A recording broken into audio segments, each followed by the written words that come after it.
and Sam show on the Grueling Truth Sports Network. I'm one of your co-hosts for the Sam and Sam show, and I appear to be glowing today because of the lighting. I'd like to welcome on my other co-host, Sam Teets. How you doing? I'm doing great, McGinnis. It's great to be back with you now that the NFL draft is over. We took off last week because the draft was going on, and I felt like I needed to be present in front of a TV screen at all times during that. But now it's over. We can be back on the show again. Yeah, and it was a good NFL draft. We had some surprises. We had some good stuff, some really odd draft picks as well. And let's get right into it with some of the quarterback draft picks.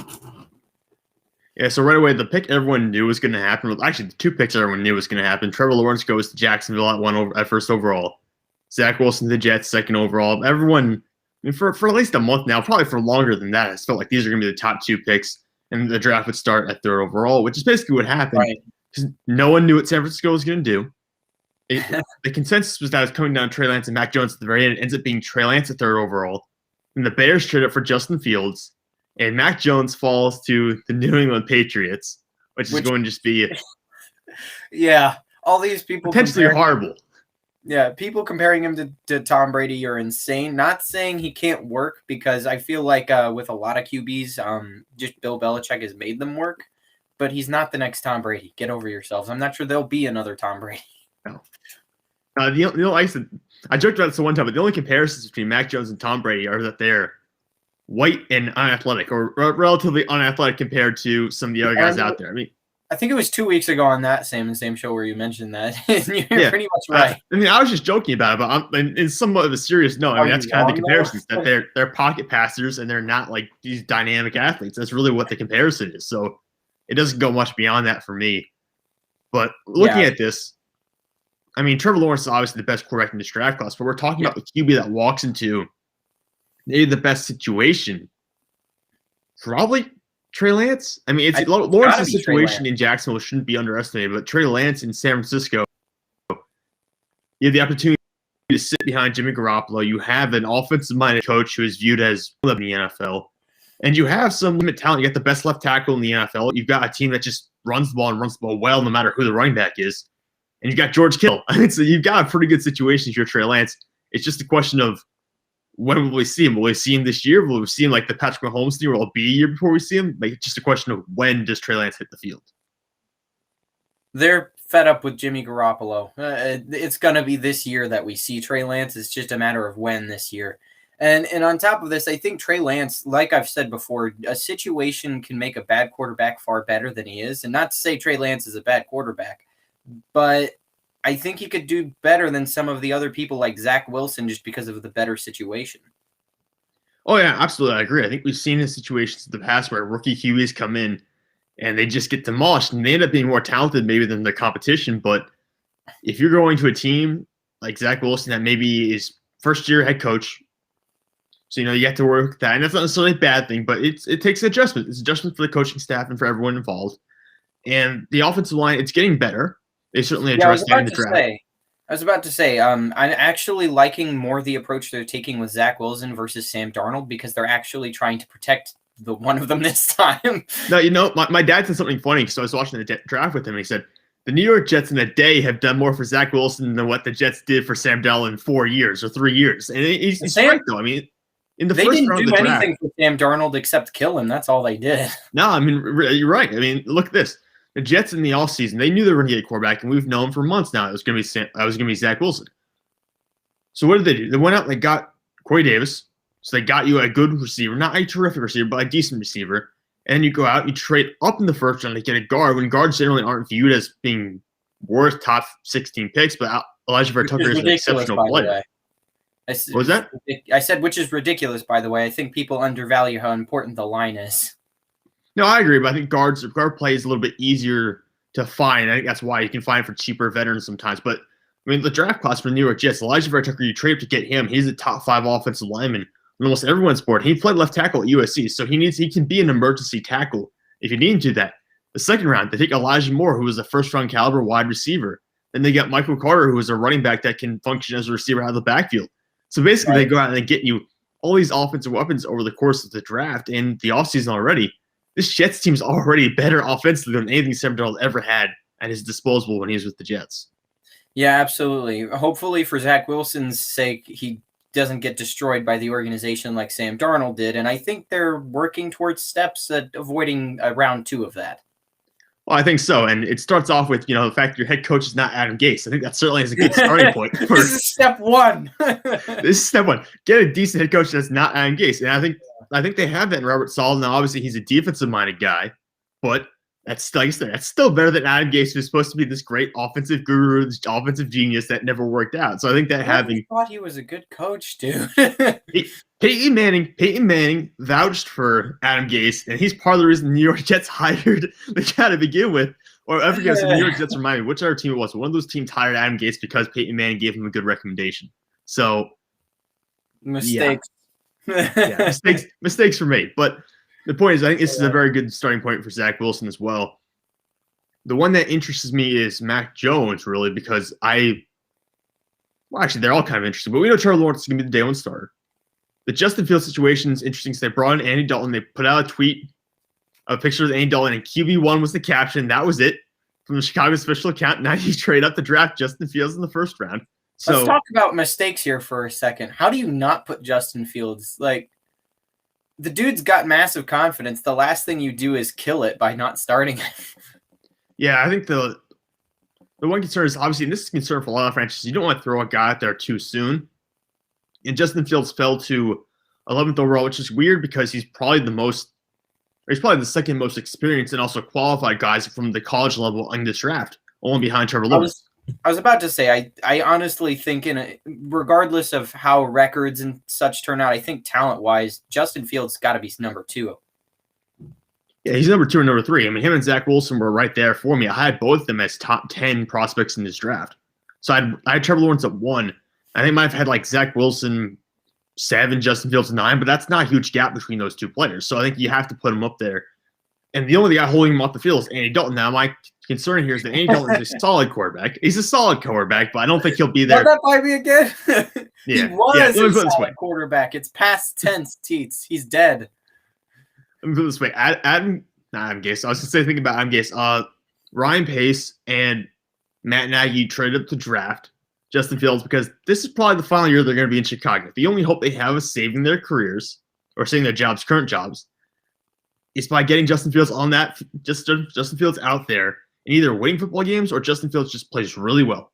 Because you play really well, you might be able to convince Chicago to give you one more year and see if you can go out there and continue to develop and play well. And if he goes there and wins you football games and you make the playoffs again, you probably keep your jobs. But if you were just going to roll with Andy Dalton, and Andy Dalton's going to be your answer at quarterback, we both know, A, you weren't going to win a lot of games, and B, you weren't going to keep your jobs. So this is a bit of a Hail Mary for the current regime in Chicago.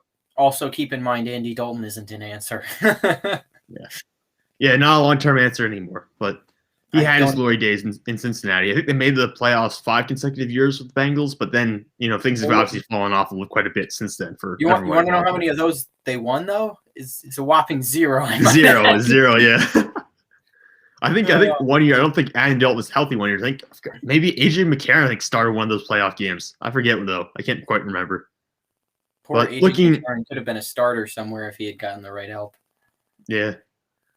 I don't know about that. I don't know if I would ever go that far. But the other big news, we want to talk about this so we can get to NBA and NHL news. Aaron Rodgers. Yes, this was, I think, the funniest story because after like the first 4 hours, you realized it wasn't legit at all. No. He was pissed.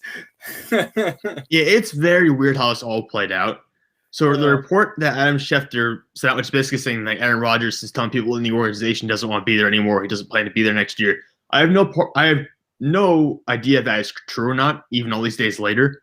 But Adam Schefter said basically it wasn't a source that told him this. It was just an amalgamation of things he had heard over the course of several weeks or months after the season ended. So basically it's no single report. It's just him putting pieces together kind of and reporting it as though it was like this breaking news that had been reported to him by a source or something like that. So it was a little bit misleading, and Adam Schefter held it until draft day because for a fact that you put that together, throw it out on draft day, it's going to get a lot of likes, it's going to get a lot of attention. So it was very timely reporting there. But I don't know how much I put behind this report because I haven't heard from Aaron Rodgers yet. I need to hear it from Aaron Rodgers first for me to really believe everything I'm hearing. Yeah, it's one of those things where like Aaron Rodgers is clearly upset, but if something legitimate were to have happened, it probably would have happened already. That's usually how these things work, is once you hear about it, it doesn't take very long for something to develop, unless it's something like the Russell Wilson situation, and we don't even know if anything's actually going to end up happening with that. So for me, that's where that stands. And I'd like to point out here, somebody mentioned they think he's going to be traded to Washington. I think if he wants to die, yes, he will go to Washington. But I don't think Aaron Rodgers wants to die. I honestly, if I had been Aaron Rodgers and this whole thing had been legit, I would have gone to the Patriots. Yeah, I don't know if that was ever in the cards. I don't know how much Aaron Rodgers wanted to deal with Bill Belichick either, because Bill Belichick has an ego. So as great of a coach he is, he has an ego. So you have to look at plans out. And honestly, this whole thing about Aaron Rodgers reportedly being very close to a trade with Washington, I haven't heard about that.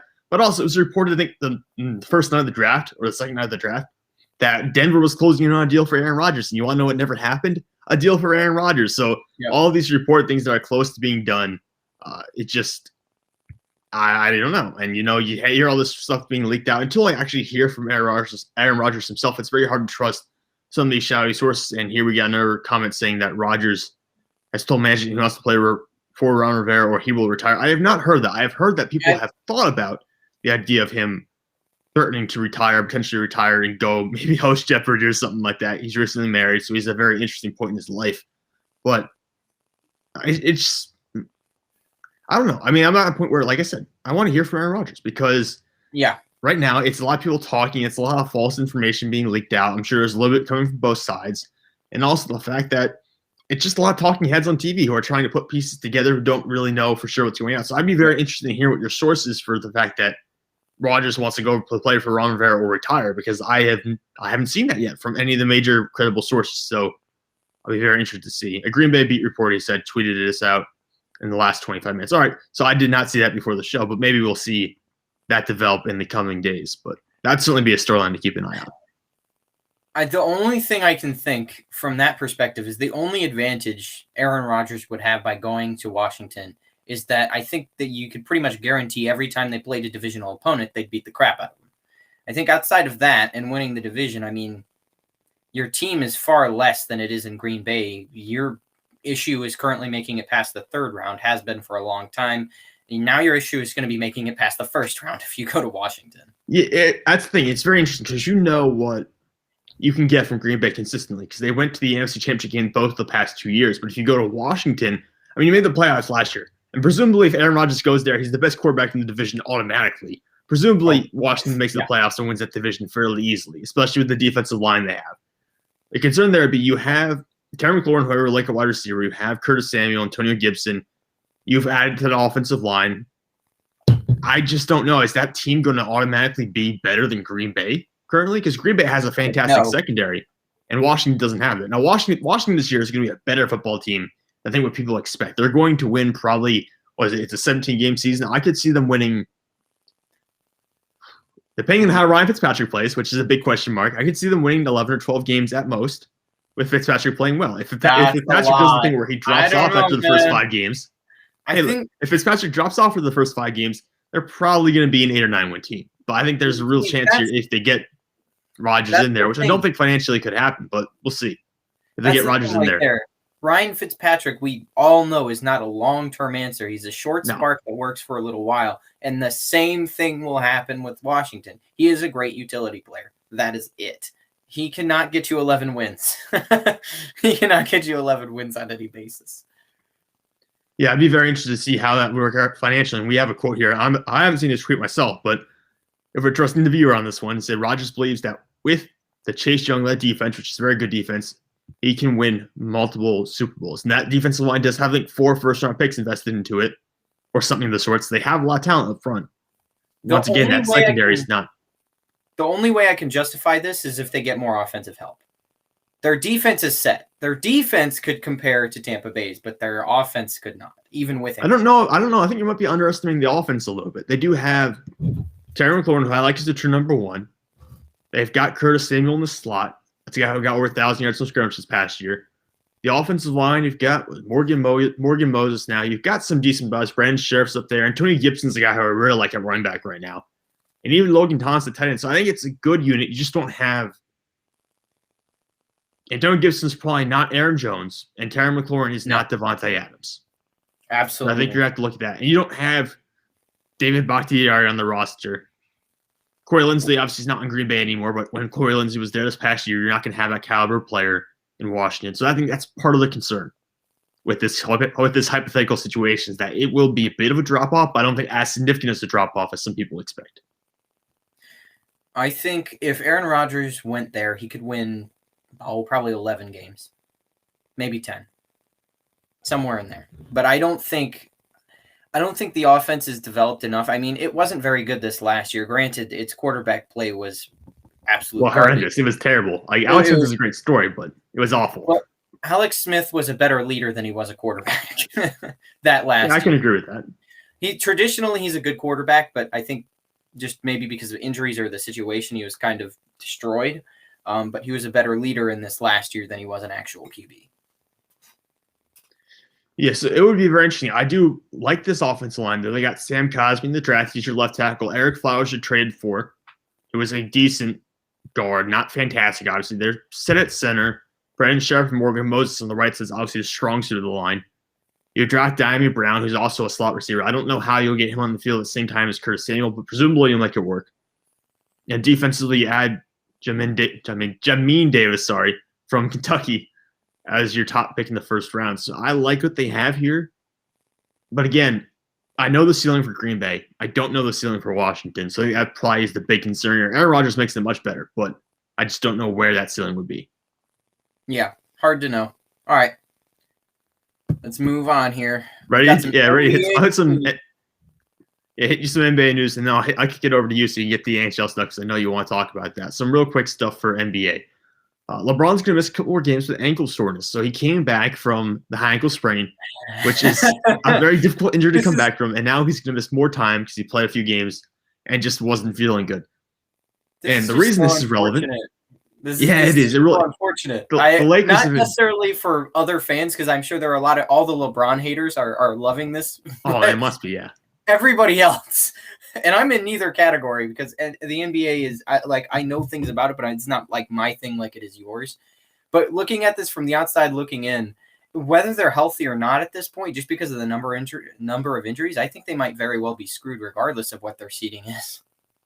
Yeah, they could be in serious trouble here. I said previously I thought they were going to be able to turn this around once they got everyone healthy.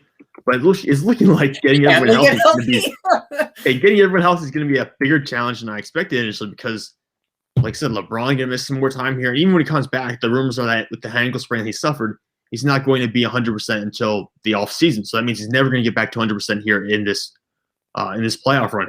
Anthony Davis also exited the game the other day with back spasms. Now, he said he's going to come back and play for the upcoming stretch here when they need him, but he's had back spasms in the past. He's missed a couple of games here and there in the past, and of course, missed a lot of games this season. So the concern now is you're missing both those guys. I think Dan Schroeder has been unavailable as well because of COVID-19 protocols. So they're really this roster. Without those guys playing 100%, it's not a very deep roster in my opinion. It's not a team that's going to be able to win a lot of games because of their bench. So it's a really tough situation for the Lakers. Yeah, superstar teams can't exactly oftentimes afford a deep roster. You're kind of in the NBA holding on to those top guys. So when those top guys get injured, we even saw this with the Warriors a few finals ago. I remember talking about this with Mike when Kevin Durant got injured. Yeah, there's only so much you can do. It is a very top-heavy league when it comes to building rosters like that. Other injury news, Zion Williamson's out indefinitely after a fractured finger. So that's another superstar, or a guy who's now considered a superstar in the NBA, is going to miss significant time. But back to the point of the Lakers, the reason why this is all important is currently they're holding the 6th seed in the West. And an ordinary season, the 6th seed, and they're tied, by the way, with the Trailblazers, who have the 7th seed, so they could drop to the 7th seed, which ordinarily wouldn't be the worst thing possible. You're still going to make the playoffs. You don't have to worry too much. But there's a play-in tournament this year. Yeah. There's a play-in tournament. So I'm just going to break it down really quickly. This is how it works, because not everyone knows at this point. The 7th seed in each conference is going to play the 8th seed. And the 9th seed in each conference is going to play the 10th seed. The winner of the 7-8 seed game is going to be the 7th seed in the actual playoff format. And the winner of the 9-10 seed game is going to be the 8th seed in the actual playoff format. It's a one-game play-in, basically. So I just want to point out how much bullcrap that is. There's no reason you need a play-in round this year at all. No, I don't. Yeah, I'm with you. I know I'm probably gonna get some heat from that. I'm a LeBron fan, but I've said this before. Like LeBron came out recently and said whoever came up with the idea for the playing tournament needs to be fired, which is kind of ridiculous for him to say because I believe he supported the playing tournament previously. So it's not. It's obviously him saying this because it would have helped him. You see, well, exactly. Yeah, that's what I'm saying. Yeah, now he's upset about it. But I've always been against this because if you want to do this, why not just add? I mean, realistically, if you want to do something crazy like this, just add another seed to the playoffs. I don't care. Like, I don't want to see a play-in tournament. Far harder logistically, though. You don't I know. It would make everything tougher, but I don't like the idea. I just don't like the idea of a play-in tournament. I just don't know why. Well, it does not appeal to me. Forget play-in tournament. You can just do it like it's any other year. There's no reason for you to not just have the top 8 playoff format. No reason not to have that. I think part of the reason part of what might have inspired this was the Phoenix Suns last year. We got really hot down the stretch, and maybe people are looking at it and saying, "Oh, if they made the playoffs, maybe they make a run or something like that." So maybe that's what helped push an idea of a play-in tournament forward. And now there's thoughts that maybe it'll be something they continue to do. I understand because it makes it more competitive for the teams that are towards the bottom of the top 8 seeds in each conference, but I just can't get behind the idea. I just don't like it. Sometimes it's that simple. Yeah, it's just not a great idea. It's just not. The NHL's version this year I understand a bit more because they had the whole Canadian border, they won't let anyone through thing.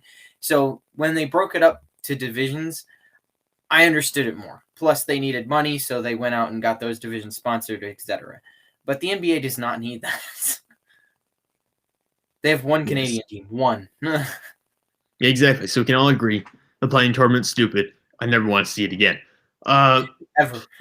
No, ever. And it just happens to be affecting both the teams that I root for in the West and Eastern conferences. So double reason for me to hate new play-in tournament. But we're finally here, McGinnis. It's time for some NHL news, and there's quite a bit of news to talk about today.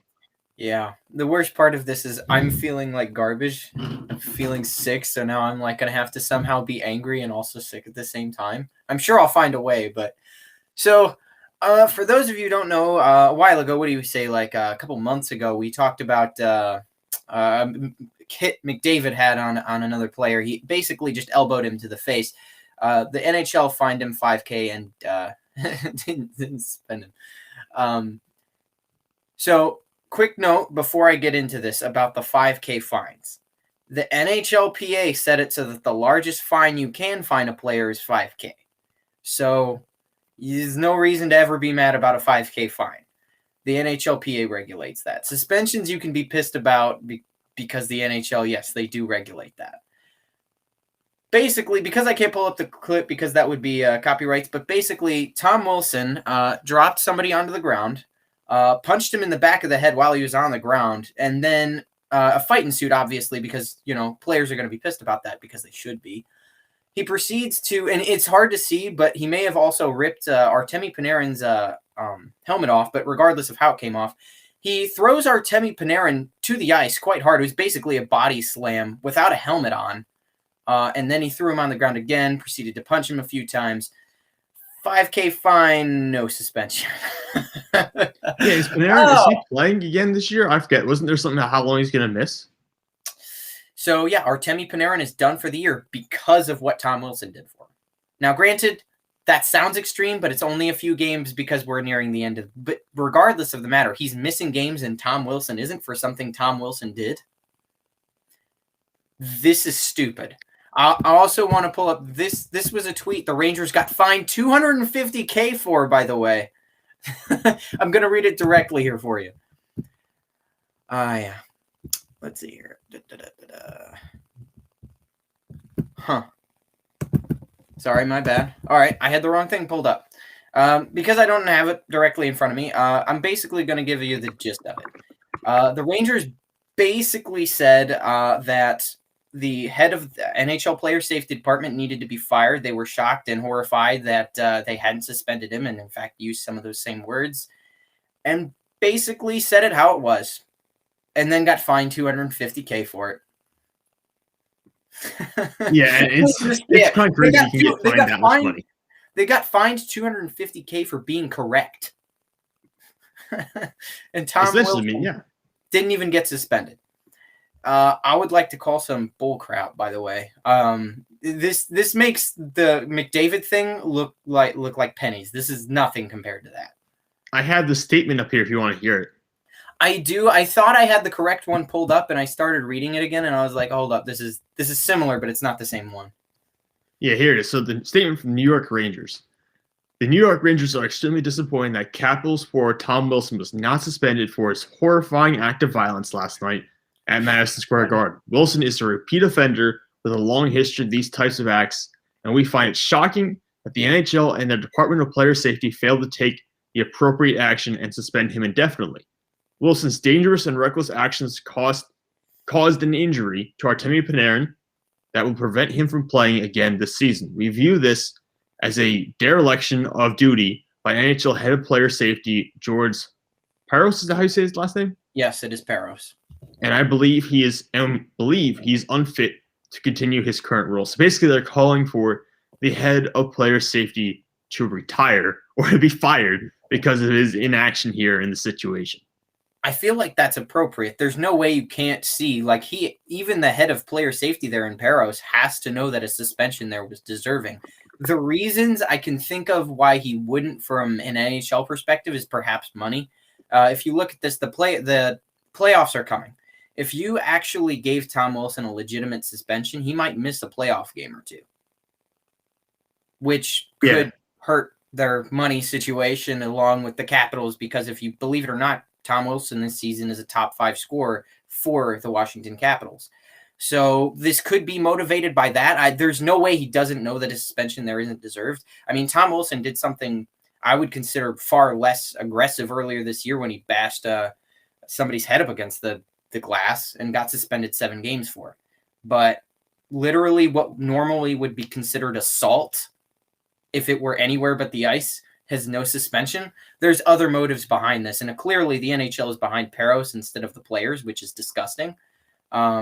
So basically the Rangers called it out for what it was and got penalized for it. Yeah, the NHL threw half $500,000 behind their man and basically went after the New York Rangers for, like you said, being correct. And I just want to say hello, Juan. I believe that says hello from Peru. So saludos de America, Juan. I'm surprised you knew what that meant, because I didn't. I did have to take Spanish classes for college, so I had to remember a little bit. This is true. All right. And if I'm incorrect in that translation, oh well, I can't, then I'm sorry. I apologize, but there's always a chance that I was wrong. So the aftermath of this hit and then now suspension. What did the next Rangers Capitals game look like? So you've seen the videos. Yeah. I've seen the videos. So here's the thing. So the Rangers and Capitals next game was actually their next game in the schedule. So very first face-off, there was a line brawl. Then Tom Wilson's first shift, there was a fight. Then there was a couple of fights directly after that in face-offs. I'm not kidding you. I'm being dead serious when I say in 4 minutes and 14 seconds of the game, there were 6 fights and players were having to stand in the penalty box because there wasn't enough room in it. No, it was a lower penalty box. I've never seen the clip. There are 6 guys there. Tom Wilson standing there at the top with all his boys around him, basically sitting in the penalty box. And it is kind of funny to look back and think at. Now, let me ask you this. Yes. Are instances like this, where there's a lot of fights, is it good or bad for the sport? Because obviously you're going to get more people who watch when this stuff happens. But at the same time, is it in the... Do you mean moral or do you mean good for the sport money-wise? Because those are 2 very different answers. And I guess I see what you're saying. So, like, popularity-wise, it might be better to have some more fights, but in terms of playing the game for the game, maybe not the best. In terms of morality and just, player safety, going back to the NHLP, player safety department, yeah, those are 2 very different answers. If you're talking about money, yeah, who doesn't like to watch a fight? Explain this to me. Who doesn't want to watch a hockey fight, I remember the first game that I really decided to get into hockey, there was like 3-4 fights. I loved that game. It was a Flyers-Rangers game back in 2018 before the playoffs. It was crap ton of scoring, which is what the NHL is going for now also with the rules. So, yeah, if you're talking from that. should it really be allowed that like grown men are beating the crap out of each other as an example for little ones? I don't know, man. as for the actual money and entertainment, yes, you could have more fights for that. Yeah, that's true. But there's a lot of you even admit there's enjoyment in the gloves coming off, the guys throwing the gloves down and beating the crap out of each other on ice skates. I mean, it's just something that you can't see anywhere else in the world, really, other than a hockey rink. So yeah, to some extent, I can see the appeal. I think the way it is in the game is fine because it happens enough to get tapped for the people who are investing in that kind of stuff, and not enough to like be face of the sport, I guess. Is what I want to put into perspective recent numbers. So it used to be that in 50% of NHL games there would be a fight. More recent numbers, you're looking at about 20%. Which I think is fair, probably. I mean, 1-5 is not. It's not bad. I mean, it's enough that you get the people who are there for the hyper-aggression and all that kind of stuff. They get to see what they want half the time, well, a good amount of the time. And the people who are just there to watch hockey not necessarily have to see guys beating each other up, which in some extent is always tied into hockey's genes, I guess you could say. You still have that mixed in there, but just not as frequently as you used to. Yeah, that's basically the gist of it. So yeah, lessons learned today. The NHL doesn't care about its players at all. Literally does not. Even doubling down on this, Artemi Panarin is one of the highest paid players in the NHL, and he's one of the top stars. They didn't defend the dude. So clearly, it does not matter who you are unless maybe you're Connor McDavid. Connor McDavid. I was going to say, what happens if Connor McDavid got slammed by Tom Wilson on the ice? What do you think? It's so confusing because it's like Artemi Panarin. Yeah, he's not Connor McDavid, but he's not that far removed from him. Like, do you just literally care about no one but McDavid and maybe Crosby? Like, is Ovi, McDavid, Crosby like all you care about? Is my question for the NHL player safety department. We can move on here though because we got a little bit more news. Cole Caulfield recently came up. His first 2 goals were both OT winners. I'd say that's a nice way to open a career. Yeah, definitely. You got to think about that in perspective. You come up, and the first goals of your career, you're winning games for your team. 1, that's a good way to make a highlight reel. 2, it's a good way to set expectations for your future career and maybe your future paycheck if you're lucky enough further down the line. So that's definitely what you want to be hearing from someone that young who's coming up and just getting started in the pros. Yeah, absolutely. And at this point, NHL playoffs are pretty much set. There's a little bit of positioning left, but mostly we can basically tell you what the playoff matchups are going to be at this point. All right. So do you want to tell me? Do we have it pulled up here? Or? All right. I got you. Give me just a second. I want to make sure I'm not getting any of these wrong. I want to point out the Pelicans are currently sitting atop the Eastern Division. Oh my gosh! When I said Pelicans, I meant Penguins. Whatever I said, ignore what I said. The Penguins, I know they're up there right now, but keep in mind, Washington has played 1 less game than them. I do believe Washington will end up passing them. Boo! The matchups. The Penguins are one of the most overrated teams in the entire NHL right now. I would say I will go this far. It will be literally worse for them if they win this division because if the Islanders are 4th, that is a far worse matchup for them than the Boston Bruins are. So you should literally hope that the Washington Capitals pass you. Okay. Okay, I think that's a fair statement. Okay. I can get behind you there. The matchups you're looking at now are Washington and the Islanders, Pittsburgh and the Bruins. And both of those series are really nice. I think the Capitals could very well lose in the first round again. Honestly, despite being 4th, the Islanders have the best chance out of these teams to go far. Yeah, you said that. What makes the Islanders so special in this instance? Is it that they underperformed early in the season? Now they're getting hot. What do you think the factors are playing in their favor right now in terms of getting them past? There are 3 things that have always put the Islanders over top of more talented opponents: defense, team play, and coaching.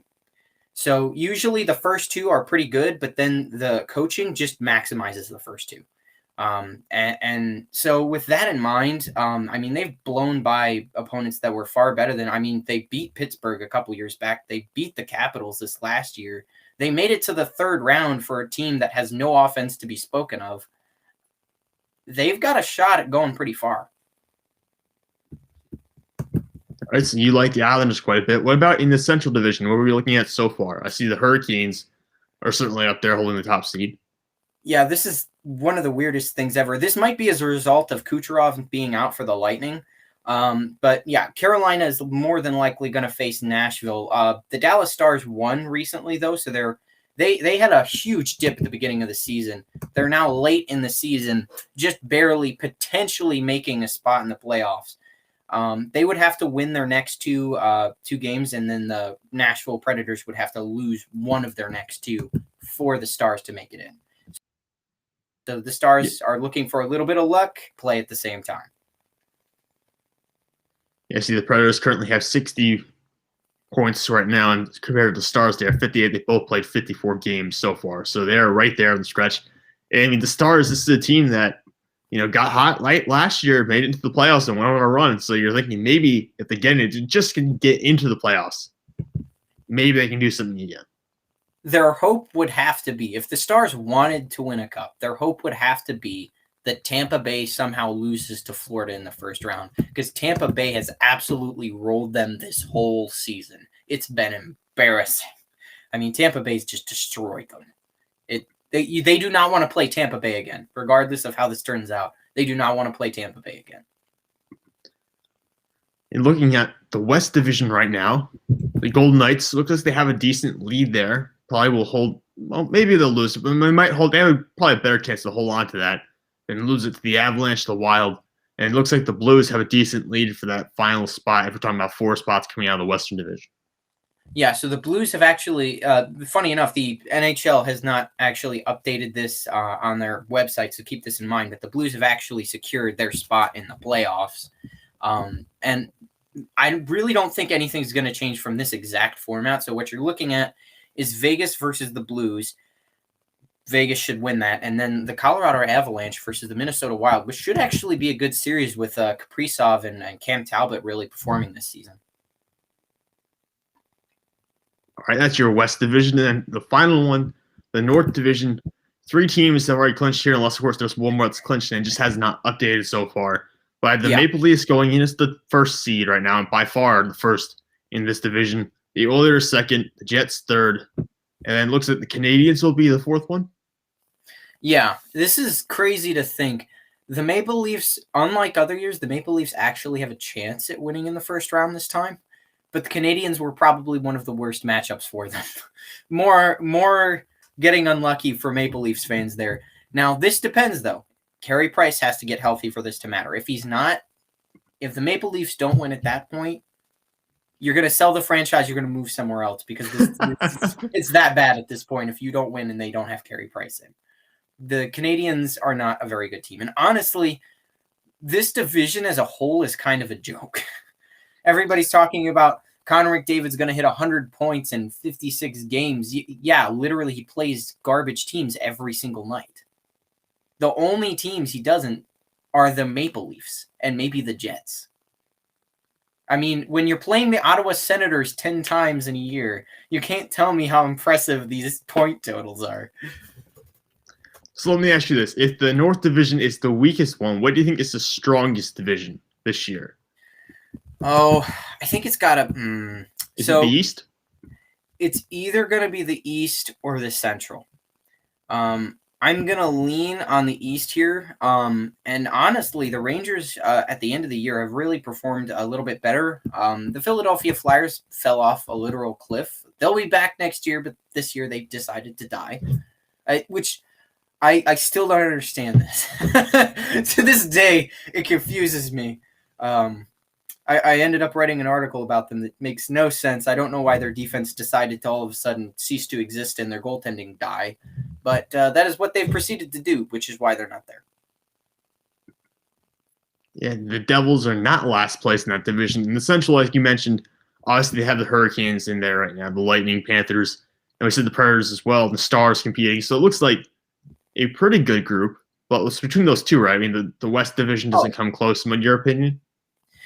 The West Division is insanely top-heavy. Basically, it's Vegas, Colorado, and Minnesota, and all the other teams, by the way, don't even have winning records. So I guess 3 teams and no one else cares about the other ones. But That's how the NHL currently stacks up. Is there anything else you want to talk about related to hockey, or are we ready to go on to thinking or dreaming? I feel like Tom Wilson should literally be ejected from the league. Quick question for you. What would Yeah. it take for a player to not necessarily the way it is, but for what would it take for a player should be ejected from the league? You know what I'm saying? For any league or just from the NHL? Let's go with both. I'm curious if those takes are different. All right. So for something like basketball, it would be like intentional injury, like intentionally like stepping on a guy's ankle, or intentionally like there's something like Wow, Tom Wilson would be gone forever ago if he was in the NBA. Something like stepping on a guy's ankle or picking a guy up and like throwing, like spiking him on his head or something like that on the wood floor or something like that. So that would be probably all for you in the NBA. In the NFL, see, guys have taken, I would say, take your helmet off and swing at a guy's head with a helmet, but that happened with Myles Garrett not that long ago, and he wasn't kicked out of the NFL. So I don't know what you would have to do in the NFL to get permanently banned. I really don't. I think it would take multiple instances of severe stuff like that. For hockey, I'm saying what it should be, not what it is. Yeah. Well, all right. What should be? All right. Swinging a helmet at a guy's head you should be ejected from the NFL potentially for life and a review. For hockey, I think anything with the head really. I mean, listen, anything with the head or like that or the neck, it's always like you always have to watch it, that kind of stuff. So I think and there's still like you can't rehab from head injuries usually. It's not that simple. I mean, you can if you have you get damage in your head, you damage your head, you damage your spine or neck. That's not something that you just take 3 months off and you'll be fine. You know, just go to a special. That's not that simple most of the time. So I think stuff like that, yeah, you have to consider taking a guy out of the league permanently. Man, Brad Marchand would be out of the league. Tom Wilson would be out of the league. Connor McDavid would be on a warning. Or actually, what would probably have happened is that a few players would have been ejected and then everybody else would stop. Yeah, probably. You don't want to risk that. It's too much money on the line. All right. I've badgered you enough with NHL news, though. I think we've got Thinking or Dreaming coming up next. Yep. And basically, this segment we do where we throw out 2 statements or 2 general ideas to each other. And we tell the other person if it's thinking or dreaming. Is this something that's realistic? Or is it just, something we kind of made up, something that we dreamt up that really does not have a place in the actual world?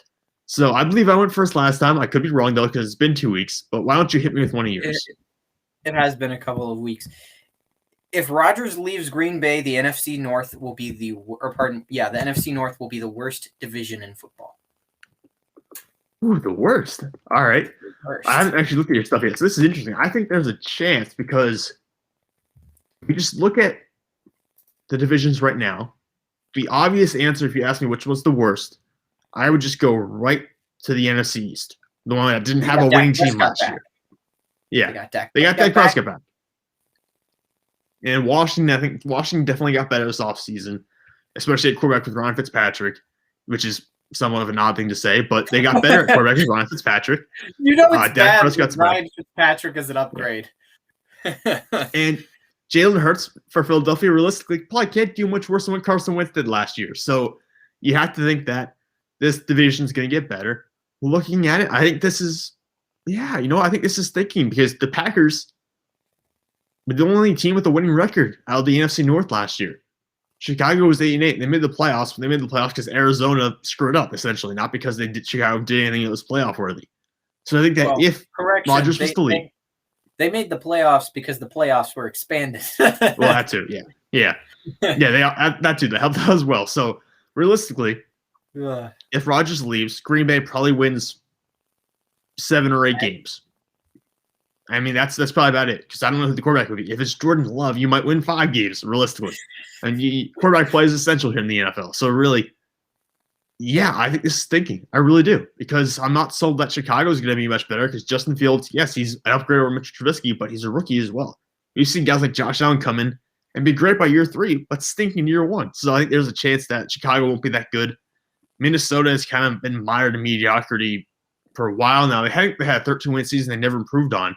And as you know, as a Detroit Lions fan, you're on board for a 3 or 4 year rebuild here. So I don't think Detroit's going to be very much in the process next year.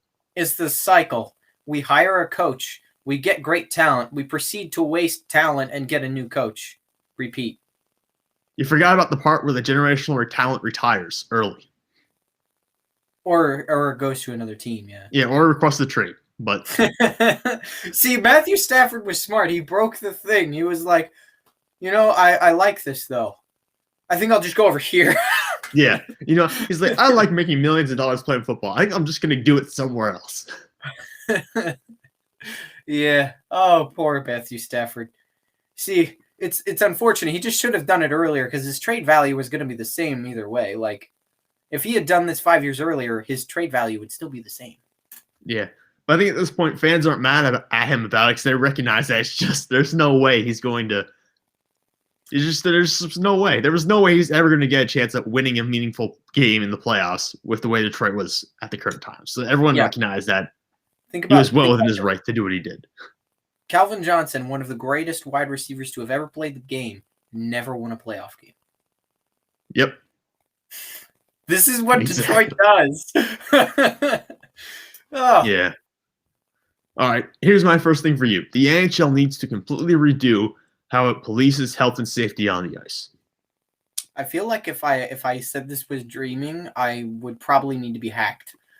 So yeah, this is 100% thinking. Here's my thought. If you have something like a situation where Tom Wilson did that the other day, you're just done. There's no repeat. You're gone. I would be more harsh about this stuff just in general. If it's a Connor McDavid thing, the suspension would be rather harsh. Like maybe, if you're going to elbow somebody in the face and like potentially injure them and hurt them like that, okay, you're suspended for half the season. Funny how they won't do it anymore. Yeah. I can't explode today because I'm way too tired because I'm sick. But if I could, it would be far more than my whole Connor McDavid thing a few weeks ago. But yeah, absolutely. It 100% needs to be revamped. I think they need to start caring more about players' heads than their money. And I think everybody knows it. The Rangers called them out for it, and the NHL's in power, though, so can't really do much of anything about it. The only thing you could do is that the NHLPA, you could raise the 5K max. And I lost my brain. You know what I'm saying? Yeah, for fines. Yeah. If you jump that to raise that to something ridiculous like 50K in the 50K, NHL. yeah, that's what I was thinking. 50K would really get the attention of some guys out there. Yeah, because then you'd be, every time you did that, you'd be spending their equivalent of a few $100, which is far more significant. Yeah, I think that would really, that's not pennies in the bucket for some of these star players. So you have to maybe amp that up a little bit. So the NFLPA can do their part, although of course you could say that the NHLPA, sorry. Of course you could say that it's not the Players Association's responsibility to police the players. It's the NHL itself that's supposed to be doing this. So I guess you could say, flip it around, put it that way for someone. Yeah, it's a combination of both. The suspensions need to be far harsher, and the Players Association needs to up their own fines. Yeah, up their own involvement in the process. All right, hit me with your second one. All right, let's get down here. Sam Darnold will show great improvement in Carolina. Yeah, I'm a Sam Darnold believer, and I recognize that it's not for everyone. But I still believe you that. You sound like it's a promotional video. Yeah, I'm like, look, I know that my product isn't for everyone out there, but look, it worked for me. Well, it could work for you if you just give it a chance. And that's kind of what it is with Sam Darnold. I think that he works for me. I like what he's done so far, even though I know that there's been inconsistencies and there have been times where he just throws passes that make you wonder, like, why did he throw that? That was a dumb decision. Ghosts? Is that what you were referencing? You're seeing ghosts. And yeah, and also saying that on a hot mic is also something that I would question why you would do that, because you know for a fact it's never going to go away now. It's on the internet forever. Instant regret is what it is. He probably said that without thinking and then was like, oh, frick. Yeah, you're used to not having a mic on yourself at all times, so I guess when you do, it probably doesn't register until it's too late sometimes. But yeah, I think he's going to show significant improvement in Carolina. Just consider the Jets last year had a bunch of guys who had been second or third stringers on most teams, and those were their starters. You look at what Carolina has. DJ Moore, 1,000-yard wide receiver. Robbie Anderson, who was probably the best wide receiver Sam Darnold ever threw to in New York, who just happened to go to Carolina, and now they're reunited. The Panthers got Terrace Marshall Jr., a guy who averaged over 100 receiving yards and a touchdown per game while at LSU this past season. You got David Moore, who's a third stringer in Seattle. He's now going to probably be your fourth stringer here in Carolina. You also got Shai Smith, who's a good slot receiver in the draft as well. So you added a lot for the draft. The offensive line is, well, shaky. It's less comparable good. to what Sam Darnold had in New York. That's the issue. The offensive line is just not good, and they didn't really do much to help it through the draft. So that's your concern there. Outside of right tackle and Taylor Moton, I'm not really sold on any part of this offensive line in general. You might be able to get one guard spot settled down, but I'm not a big fan of the offensive line, so that's probably where he'll struggle the most. Tight end wise, though, guys like Ian Thomas, Dan Arnold, Tommy Tremble, you've got a good combination of tight ends, although you don't have one star tight end, but you have Christian McCaffrey. And Christian McCaffrey can stay healthy. That's the equivalent of basically a wide receiver, tight end, running back, all clapped into one guy. Stay healthy. Yeah. You remember my whole thing on Carson Wentz? All right, listen, it was literally 1 year for Christian McCaffrey, though. It's just 1 year. There's been tons of players who have missed 1 year. The number of injuries he had. I remember we were talking about this on the Sam show a while back too, because every week it would be like he's going to be coming back, and then we'd be talking about how he got the new injury like the following Sam show every time. Yeah, I'm not sure. We're talking about Carson Wentz or LeBron at that point, but it feels like we've been doing it a little bit with both in basketball and in football recently. But yeah, I think McCaffrey. Look, he played in every game of his career up until this past season when he missed 13 games. So you can look at it and say, well, he's finally hitting that wall that some guys do, that running backs do with high touch totals doing their career. Sometimes these guys hit that wall, they get injured, and they're just never the same. They just kept dealing with injury after injury after injury. Or other times just they hit the injury wall and they push through it and they're fine after that. So Carolina, obviously, who gave him a massive deal, I believe last year, by the way, they're praying that he's going to be able to just bounce back and be as good as he was and continue to play and be healthy for years to come. You better check and see if this is legit. But was legit. Sorry, I just saw in the comments something. I have no idea if this is accurate or not. But you might want to check that real quick. No. See, this is the nice thing. You can check the information very quickly. Yeah, I do not have anything that would suggest that so far. Okay. Then we won't say what it is then, because he's probably just looking for screen time right there. Yeah, it looks like we might be being trolled by our viewers, or maybe they're just reporting off of fake accounts. Because there are sometimes those troll accounts out there on Twitter that will report stuff and act like they're real reporters when they're not. So those are always easy to identify, because what you got to do is you just got to look for the straights, the people you already know. This is what you do. Yeah. So I'm looking. Yeah, I don't see. Yeah. We're just going to move on from that then. Nothing. So, yeah, we'll just move on from here. Well, where are we? Oh, yeah. So, yeah, Sam Darnold definitely can get better in Carolina. I totally expect that will happen. That's realistic. That is thinking, McGinnis. My second statement for you. Okay. The Detroit Lions had one of the 5 best draft classes this year. You're so generous to us so often. This is a mistake. I could even maybe a top 10. I think top 10 would be fair. I think this is dreaming is a little generous. Especially since we still need a QB. We're pretending like Jared Goff is somehow an answer. He's not. Honestly, I would have been happy if we had drafted Justin Fields. Yeah, it was kind of surprising. Well, it wasn't surprising that they didn't, but I'm saying like it probably would have been better if they did, because Jared Goff is not a long-term answer. He's a decent quarterback, but decent doesn't win you playoff games. The issue with Jared Goff is that 4-year extension he signed, that's really hard to get out of. It starts this year. He didn't play a single snap of that in Los Angeles. It starts this year. So you got Jared Goff under contract for 4 years. And you maybe are able to get out of it after 3 years, but before that, I don't know if you can. So I really don't know when Detroit takes the next quarterback. Because I mean, when did he do that? Because you're going to be paying Jared Goff $30 million a year or something like that. Well, the nice thing about rookie contracts is you basically pay them pennies. True, it does help quite a bit. This is the benefit. I will say though, as far as the reason why I said top 5, I think top 5 would be a stretch as well, by the way. But I think top 10 is totally realistic, though, because you got the best offensive lineman in the draft at 7th overall. You didn't have to go anywhere. Nope. And honestly, yeah, like if you want to keep Jared Goff alive, the one thing you do is make sure he's protected properly. Well, the Lions recently signed Frank Ragnow, your All-Pro center, to a massive extension that made him the highest-paid center in the league. But I still hate it when our team keeps doing this. Our team keeps setting these massive contracts, and now this is only going to last for like 2 weeks until somebody else signs an extension that's way bigger.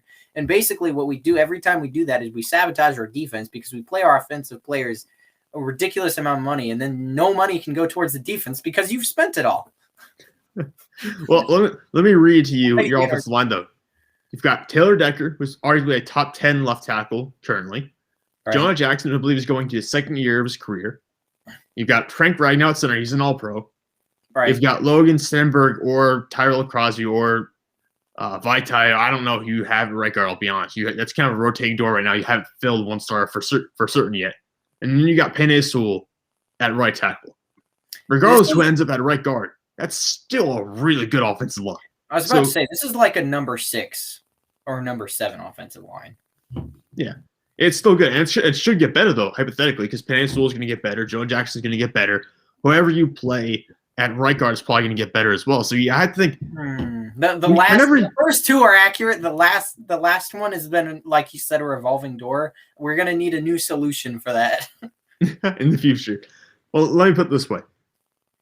Whoever your next quarterback is going to be taken care of. Even Jared Goff might be taken care of this year, but he's going to need that time because you don't have any wide receivers. So I was about to say, see, I would rather have them protect his body before giving him like weapons, but daggone, the guy's got nothing to work with.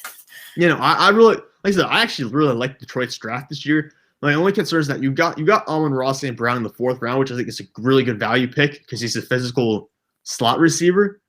My concern though is you only got 1 wide receiver, and you arguably needed 2 or 3. So, and he was a 4th round wide receiver, mind you. Yeah, but he's going to be good. I mean, he'll see starting time, I think. But it's just the timing and the number of wide receivers. I like what they did. But I just don't think you have so many needs. You just didn't have enough draft picks to fill all those issues. I felt that shot. Well, okay, it's true. You know I'm not lying here. Listen, your QB's so old. His arm is going to die before they can even make it to the playoffs this time. All right, McGinnis. Okay. We didn't need to go there. See, the worst part is I'm right. That's the thing that kills it. Oh, yeah. I know. I've already said I wasn't a huge fan of Pittsburgh's draft class anyways. I already said, look, realistically, this is not a better team than it was last year. So the chances of us going past the first round of the playoffs are probably very low. This is going to sound like the biggest dreaming we've ever had on this, and although this is not a thinking or dreaming, I honestly believe Mason Rudolph would be a better option than Ben Roethlisberger at this point. The reason for that is the guy can actually throw the ball like a distance. Did you see what happened for all the quarterbacks that couldn't throw very far? Funny how they all lost. Here's the difference, though. I watched Mason Rudolph quarterback the offense and get replaced by Devlin Hodges midway through games for an entire season, pretty much. So I think that's why my perspective on that idea is just so much different than yours momentarily or currently, is because I would almost rather have the quarterback throwing 6-yard out routes with some accuracy than the quarterback who got replaced by Devlin Duck Hodges. So listen, your QB threw 4 picks in a playoff game. Yeah. Accuracy and his arm is done. And it's only going to get worse every season he plays, so I can't even imagine what it's going to be this year. Yeah, I know. It's going to be... Why are we talking about my team? I thought we were supposed to be making fun of yours. How did we turn this around? The words you're hearing, they're coming. Missing the playoffs. Oh, right. Yeah. At least we're not Detroit. This is always one you could throw in there. We're not... Yeah, and this is the thing. Because the Browns are now a successful franchise, they just made Detroit literally the worst franchise that's ever been in the NFL. They did. They really did. Because Washington somehow made the playoffs with a losing record last year. No, because Washington's won Super Bowls. Well, that's true as well, yeah. The Browns have officially, because they don't suck anymore, they've officially made the Lions the least successful franchise in the NFL. Thank you for that, by the way.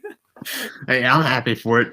Well, actually, no, I'm not. I don't want the Browns to be successful. I'm not happy about it, McGinnis. I just love it just because for a team that went 0-16, it's impossible for me to hate a team that's now actually winning. Because it gives you hope that maybe your team that Oh really no, stuck no. up. No? It gives me the faint respect that somebody else can do it. I'll enjoy someone else's success because I know it won't happen to me. But see, this is going to be me with Matthew Stafford. I would love to see him win a Super Bowl with the Rams, since I know for a fact he never could have with the Lions. then you could celebrate the Super Bowl anyways, even though it's not yours. Yeah, it would be a congratulations instead of a huzzah. That's what it would be. All right, McGinnis, I think we're going to wrap the show up here, but why don't you plug yourself on social media? Tell us where you can find your writings, your articles, all that kind of stuff. All right, you can find me at SamuelMCG22 on Instagram and Twitter. So I do a lot of NHL stuff. I also post a lot of my own hockey videos. I actually am now on a team, and we won our first game, which makes me very happy. We have our second game tomorrow, and I'm hoping I don't feel like garbage then, too, because that would be less good. Our goalie's injured, too. Our goalie, off to a hot start. Our goalie, apparently, during our first game, we won 2-1, but our goalie apparently, when he was freezing the puck, dislocated his shoulder. During the game, wow. mind okay. you. I think he might have finished that way, so I got to give props to our goalie, Joey Watson, but daggone, goalie's important. Yeah. That could be a little rough to play without that. Yeah. Well, where can they find you, Sam? You can find me at Sam_Teets33 on Twitter. So I did a ton of draft coverage this year for the Goaling Truth. It was insane. Yeah, you can find all my articles on the Goaling Truth. You can also just find them all on my Twitter account. I tweet them out all the time, so you can check those out. And I already did a way too early 2022 NFL mock draft, which I'm sure will be wrong in a million ways, but at least gives you some prospects to look forward to in the future. I had Detroit picking second overall. McGinnis, you got a quarterback. Congratulations. But I will say this, in this next week, we need to, because honestly, not enough changes unless Aaron Rodgers were to move. We need to, this next week on the NFL show, make some NFL predictions. Just early ones.